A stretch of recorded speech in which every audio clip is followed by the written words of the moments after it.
To cut costs, HR sent an email freezing my 30-year pension. They forgot the exit clause in my founder's agreement that stated any adverse change to my compensation triggered a mandatory $25 million penalty. The email arrived while I was walking my dog on a Tuesday morning. Your retirement benefits are under review and temporarily paused pending organizational restructuring. Signed by some guy named Marcus Chen in corporate restructuring. No phone call, no warning, just a cold automated message with a ticket number at the bottom. I stood there in my driveway staring at my phone. My dog kept pulling toward the park, but I couldn't move. 30 years ago, I was employee number 7 at this startup. We worked out of a converted Pizza Hut that still smelled like pepperoni. The tables were mismatched, the chairs wobbled, but we believed in something. I remember the night in 2009 when we almost went under. Our Series B investors pulled out during the financial crisis. We had 2 weeks of runway left and 23 employees counting on us. I maxed out 4 credit cards, took out a personal loan, and covered 3 months of server costs out of my own pocket. The CEO at the time, Richard, literally cried in my office. I can't let these people down, he kept saying. We made it through, barely. By 2012, we were profitable. By 2016, we went public. Now the company is worth over $3 billion.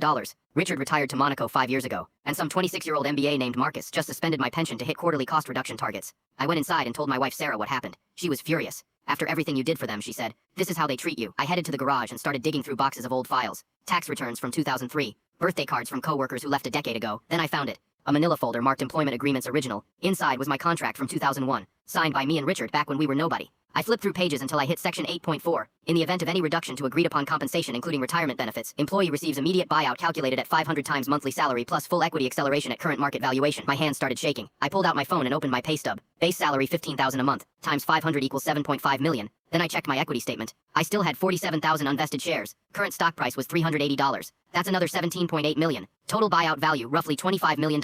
I took a photo of section 8.4 and replied directly to Marcus. Hey Marcus, thanks for reaching out about my pension. Just wanted to give you a heads up. You might want to review attachment A before you finalize anything. Page 4, section 8.4. Looking forward to your response. Talk soon. I added the photo and hit send at 11:23 in the morning. By 1:47 my phone started ringing. Unknown numbers, then my personal cell, then Sarah's phone. At 2:15 the current CEO called. His name was David Park. His voice was tight. We need to meet right now. This is extremely urgent. What's urgent? I asked. I'm just reviewing some old paperwork your team reminded me about. That clause you referenced, he said. That isn't enforceable anymore. We restructured all legacy agreements in 2018. Want to test that theory in court, I said. Your legal team can explain to shareholders why freezing one pension triggered a $25 million case. Plus I have emails from 2009 proving I personally kept this company alive. The press would have a field day. Billionaire company screws over founding employee who saved them during financial crisis. Long silence on the other end. Let me call you back, David stammered. Over the next 6 hours I received 4 more calls. First from their general counsel, then from 2 board members, then from David again. Each one tried a different angle. We value your contributions. This was an unfortunate miscommunication. We can work something out. At 9 that night David called with a final offer. Full pension restoration retroactive to today, plus a consulting role at $200,000 a year for the next 5 years. No lawsuit, no publicity. I accepted the pension restoration.